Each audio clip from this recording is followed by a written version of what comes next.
प्रेम से बोले श्री सत्यनारायण भगवान की जय।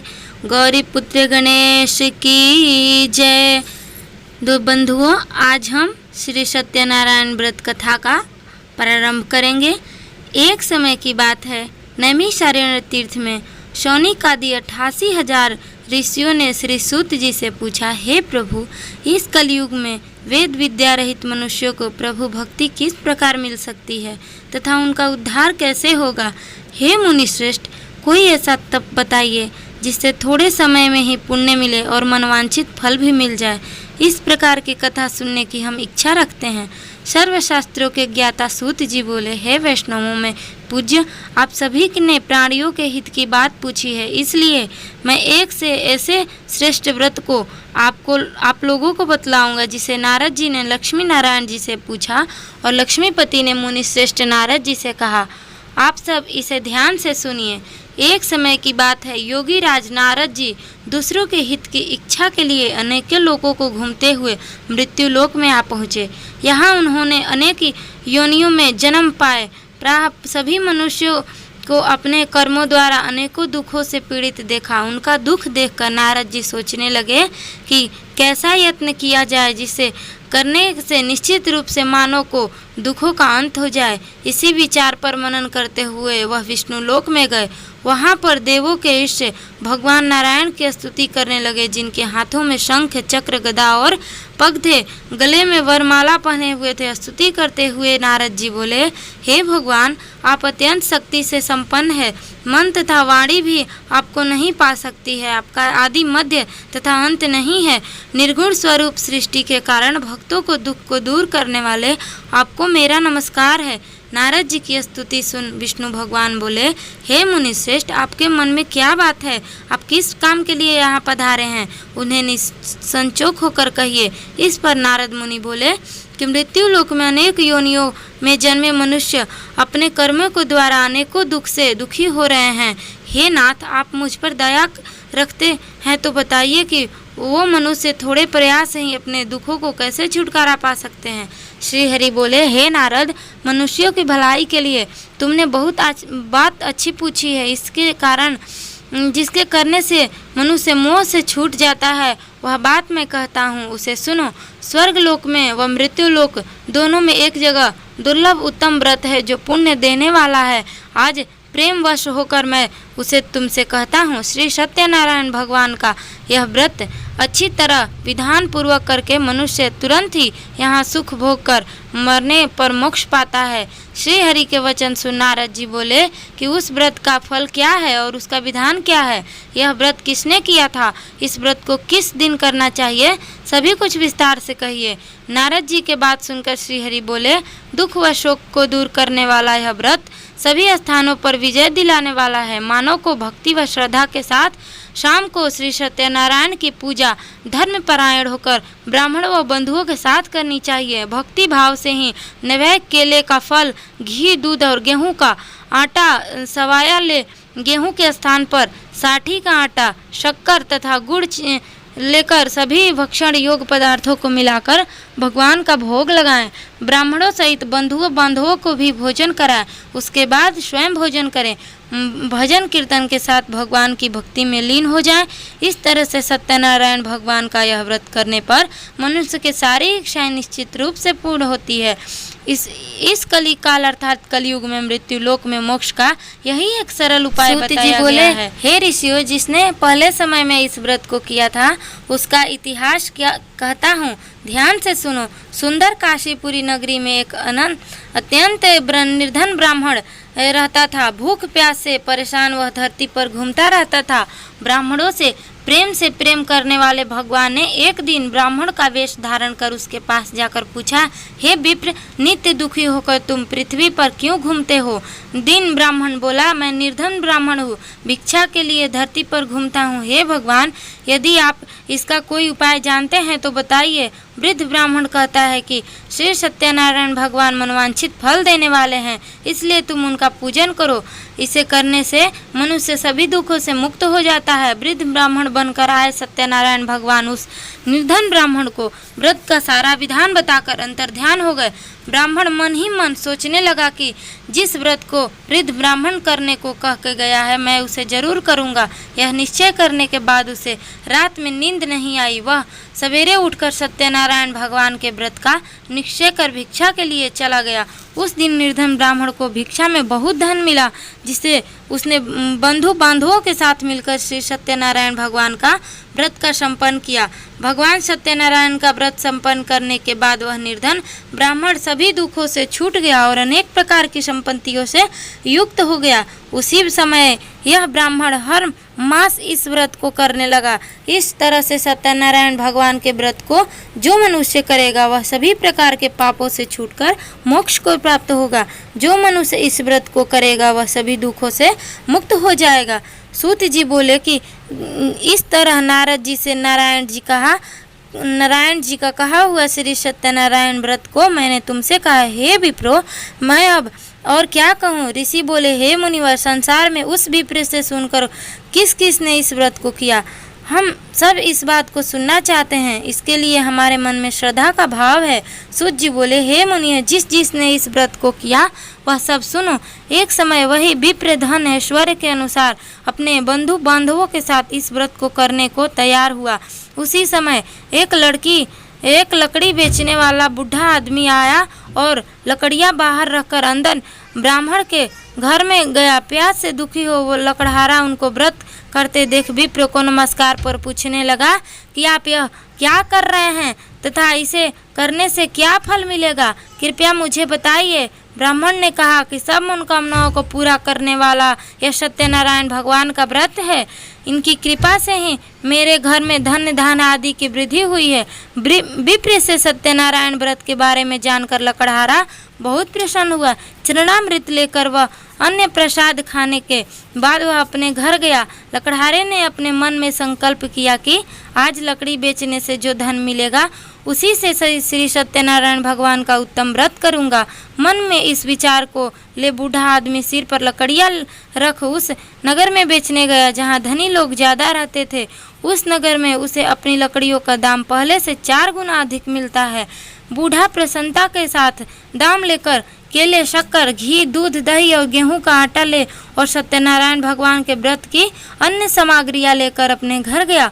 वहां उसे अपने बंधु बांधवों को बुलाकर विधि विधान से सत्यनारायण भगवान का पूजन और व्रत किया।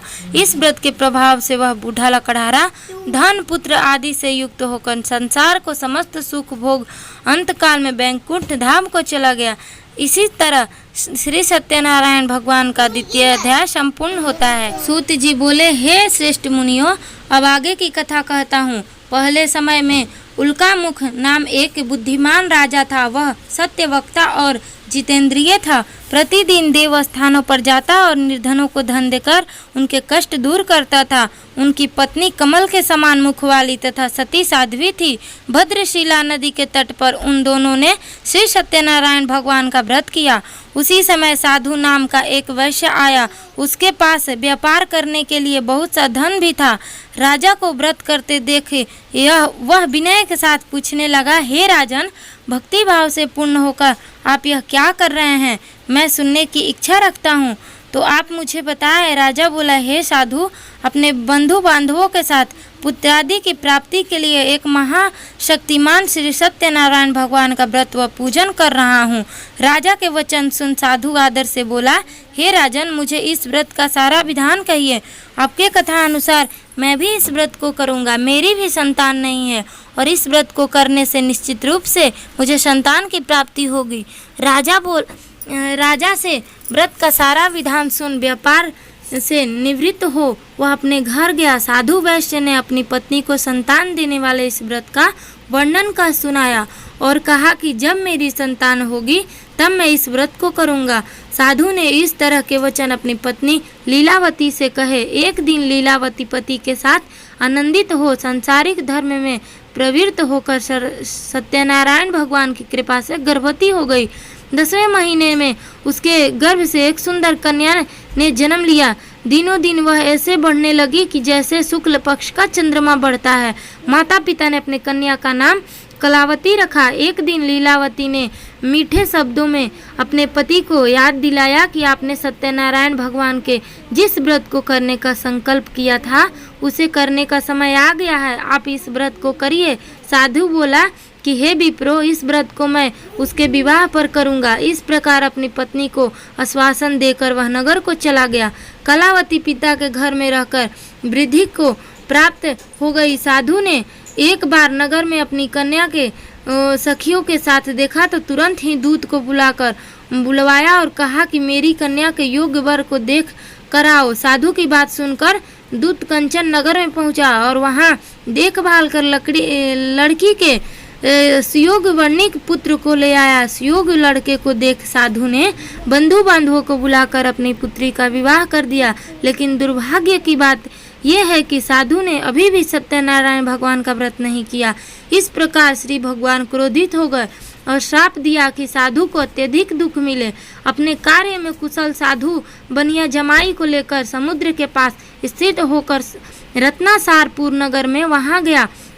वहां जाकर दामाद ससुर दोनों मिलकर चंद्रकेतु राजा के नगर में व्यापार करने लगे। एक दिन भगवान सत्यनारायण की माया से एक चोर राजा का धन चुरा कर भाग रहा था। उसने राजा के सिपाहियों का अपना पीछा करते हुए देख चुराया हुआ धन वहां रख दिया जहां साधु अपने जमाई के साथ ठहरा हुआ था।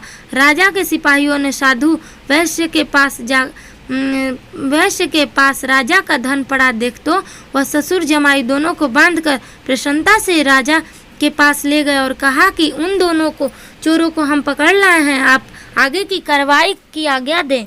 राजा की आज्ञा से उन दोनों को कठिन कारावास में डाल दिया गया और उसका सारा धन भी उसे छीन लिया गया। श्री सत्यनारायण भगवान से श्राप से साधु की पत्नी भी बहुत दुखी हुई। घर में जो धन रखा था उसे चोर चुरा ले गए। शारीरिक तथा मानसिक पीड़ा व भूख प्यास से अति दुखी हो अन्न की चिंता में कलावती के ब्राह्मण के घर गई। वहां उसने सत्यनारायण भगवान का व्रत होते देखा। फिर कथा भी सुनी। वह प्रसाद ग्रहण कर वह रात को घर वापिस आई। माता के कलावती से पूछा कि हे पुत्री, अब तक तुम कहाँ थी, तेरे मन में क्या है? कलावती ने अपनी माता से कहा, हे माता, मैंने एक ब्राह्मण के घर में श्री सत्यनारायण भगवान का व्रत देखा है। कन्या के वचन सुन लीलावती भगवान की पूजन की तैयारी करने लगी। लीलावती ने परिवार व बंधुओं के सहित सत्यनारायण भगवान का पूजन किया और उसे वर मांगा कि मेरे पति तथा जमाई शीघ्र घर आ जाएं। साथ ही यह भी प्रार्थना की कि हम अब सब अपराध क्षमा करें। श्री सत्यनारायण भगवान इस व्रत से संतुष्ट हो गए और राजा चंद्रकेतु को सपने में दर्शन देकर कहा, हे राजन, तुम उन दोनों वैश्यों को छोड़ दो और तुमने उसका जो धन लिया है उसे वापिस कर दो। अगर ऐसा नहीं किया तो मैं तुम्हारे धन्य राज्य को, संतान सभी को नष्ट कर दूंगा। राजा को यह सब कहकर वह अंतर्ध्यान हो गए। प्रातः काल सभा में राजा ने अपना सपना सुनाया। फिर बोले कि वर्णिकों, पुत्रों को कैद से मुक्त कर सभा में लाओ। दोनों ने आते ही राजा को प्रणाम किया। राजा मीठी बाणी से बोला, हे महानुभावों, भाग्यवश ऐसा कठिन दुख तुम्हें प्राप्त हुआ है, लेकिन अब तुम्हें कोई भय नहीं। ऐसा कह राजा ने उन दोनों को नए वस्त्र आभूषण भी पहनाया और जितना धन लिया था उतना दुगना धन वापिस कर दिया। दोनों वैश्य अपने घर को चल दिए। इसी तरह श्री सत्यनारायण भगवान व्रत कथा तृतीय अध्याय संपूर्ण होता है। सूत जी बोले, वैश्य ने मंगलाचार कर अपनी यात्रा आरंभ की और अपने नगर की ओर चल दिए। उनके थोड़ी दूर जाने पर एक दंडी वेशधारी श्री सत्यनारायण ने उनसे पूछा, हे साधु, तेरी नाव में क्या है? अभिवाड़ी बड़ी हंसता हुआ बोला, हे दंडी, आप क्यों पूछते हो? क्या धन लेने की इच्छा है? मेरी नाव में तो बेल व पत्ते भरे हुए हैं। वैश्य के कठोर वचन सुन भगवान बोले, तुम्हारा वचन सत्य हो। दंडी ऐसे वचन कह वहाँ से चले गए। कुछ दूर जाकर समुद्र के किनारे बैठ गए। दंडी के जाने के बाद साधु वैश्य ने नित्य क्रिया के पश्चात नाव को ऊंची उठते देखकर अचंभा माना और नाव में बेल पत्ते आदि देख वह मूर्छित हो जमीन पर गिर पड़ा। मूर्छा खुलने पर वह अत्यंत शोक में डूब गया। तब उसका दामाद बोला कि आप शोक न मनाएं, यह दंडी का श्राप है, इसलिए हमें उसकी शरण में जाना चाहिए, तभी हमारी मनोकामना पूरी होगी। दामाद की बात सुनकर वह दंडी के पास पहुंचा और अत्यंत भक्तिभाव नमस्कार करके बोला, मैं आपसे जो यह असत्य वचन कहे थे उसके लिए मुझे क्षमा दे। ऐसा कहकर महान शोकातुर में रोने लगा। तब दंडी भगवान बोले, हे वणिक पुत्र, मेरी आज्ञा से बार बार तुम्हें दुख प्राप्त हुआ है, तू मेरी पूजा से विमुख हुआ। साधु बोला, हे भगवान, आपकी माया से ब्रह्मा आदि देवता भी आपके रूप को नहीं जानते, तब मैं अज्ञानी कैसे जान सकता हूँ। आप प्रसन्न होइए, अब मैं सामर्थ्य के अनुसार आपकी पूजा करूँगा। मेरी रक्षा करो और पहले के समान नौका में धन भर दो। साधु वैश्य के भक्ति पूर्वक वचन सुनकर भगवान प्रसन्न हो गए और उसकी इच्छा अनुसार वरदान देकर अंतर्ध्यान हो गए। ससुर जमाई जब नाव पर आए तो नाव धन से भरी हुई थी। फिर वही अपने अन्य साथियों के साथ सत्यनारायण भगवान का पूजन कर अपने नगर को चल दिए। जब नगर के नज़दीक पहुँचे तो दूत को घर पर खबर भेजने के लिए भेज दिया। दूत साधु की पत्नी को प्रणाम कर कहता है कि मालिक अपने दामाद सहित नगर को निकट आए हैं।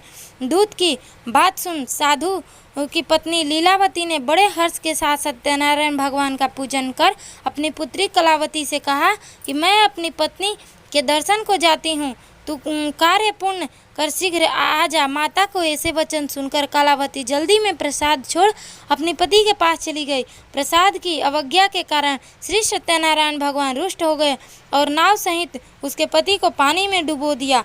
कलावती अपने पति को वहां ना पाकर रोती हुई जमीन पर गिर गई। नौका को डूबा देख वह कन्या रोता देख साधु दुखी होकर बोला कि हे प्रभु, मुझसे तथा मेरे परिवार से जो भूल हुई है उसे क्षमा करें। साधु के दीन वचन सुनकर श्री सत्यनारायण भगवान प्रसन्न हो गए और आकाश बढ़ी हुई, हे साधु, तेरी कन्या मेरे प्रसाद को छोड़कर आई है, इसलिए उसका पति अदृश्य हो गया है। यदि वह घर जाकर प्रसाद खाकर लौटती है तो इसे इसका पति अवश्य मिलेगा। ऐसी आकाशवाणी सुन कलावती घर पहुंचकर प्रसाद खाती है और फिर आकर अपने पति के दर्शन करती है। उसके बाद साधु अपने बंधु बांधवों सहित श्री सत्यनारायण भगवान का विधि विधान के साथ पूजन करता है। इस लोक का सुख भोगवा अंत में स्वर्ग को जाता है। इसी तरह श्री सत्यनारायण भगवान का चौथा अध्याय समाप्त हुआ। सूत जी बोले, हे ऋषियों, मैं और भी कथा सुनाता हूँ, उसे भी ध्यान पूर्वक सुनो। प्रजा पालन में लीन तुंग ध्वज नाम एक राजा था। उसने भी भगवान का प्रसाद त्याग कर बहुत ही दुख शान किया। एक बार वन में जाकर वन्य पशुओं को मारकर वह बट के पेड़ के नीचे आया। वहां उसने ग्वालों को भक्ति भाव से अपने बंधुओं सहित सत्यनारायण भगवान का पूजन करते देखा। अभिमान वश राजा ने उन्हें देखकर भी पूजा स्थान पे नहीं गया और ना ही उसने भगवान को नमस्कार किया। ग्वालों ने राजा को प्रसाद दिया, लेकिन उसने प्रसाद वह नहीं खाया और प्रसाद को वहीं छोड़कर अपने नगर को चल दिया। जब वह नगर में पहुंचा तो वहां सब कुछ तहस नहस हुआ पाया तो शीघ्र ही समझ गया कि यह सब भगवान ने ही किया है। वह दोबारा ग्वालों के पास पहुंचा और विधि पूर्वक पूजा करके प्रसाद खाया तो श्री सत्यनारायण भगवान की कृपा से सब कुछ पहले जैसा हो गया। दीर्घ काल तक सुख भोगने के बाद मरणों उपरांत उसे स्वर्गलोक की प्राप्ति हुई। जो मनुष्य परम दुर्लभ इस व्रत को करेगा तो भगवान सत्यनारायण के अनुकंपा से उसे धन धान की प्राप्ति होगी। निर्धन धनी हो जाता है और भय मुक्त हो जीवन जीता है। संतानहीन मनुष्य को संतान सुख मिलता है और सारे मनोरथ पूर्ण होने पर मानव अंत काल में वैकुंठ धाम को जाता है। सूत जी बोले, जिन्होंने पहले इस व्रत को किया है अब उनके दूसरे जन्म की कथा कहता हूँ। वृद्ध सतानंद ब्राह्मण को ने सुदामा का जन्म लेकर मोक्ष की प्राप्ति की। लकड़हारे ने अगले जन्म में निषाद बनकर मोक्ष प्राप्त किया। उल्कामुख नाम का राजा दशरथ होकर वैकुंठ को गए। साधु नाम के वैश्य ने मोर ध्वज बनकर अपने पुत्र के आरे से चीरकर मोक्ष पाया। महाराज तुंग ध्वज ने स्वयंभू होकर भगवान के भक्ति युक्त हो कर्म के मोक्ष पाया। इसी तरह 5वां अध्याय समाप्त हुआ। प्रेम से बोलिए सत्यनारायण भगवान की जय, गौरी पुत्र गणेश की जय, विष्णु भगवान की जय। आपको यह कथा कैसी लगी है? अगर अच्छी लगी है तो वीडियो को लाइक करिएगा, शेयर करिएगा और चैनल को सब्सक्राइब करिएगा। हो सके तो कमेंट बॉक्स में अपना राय जरूर दीजिएगा। जय श्री राधे।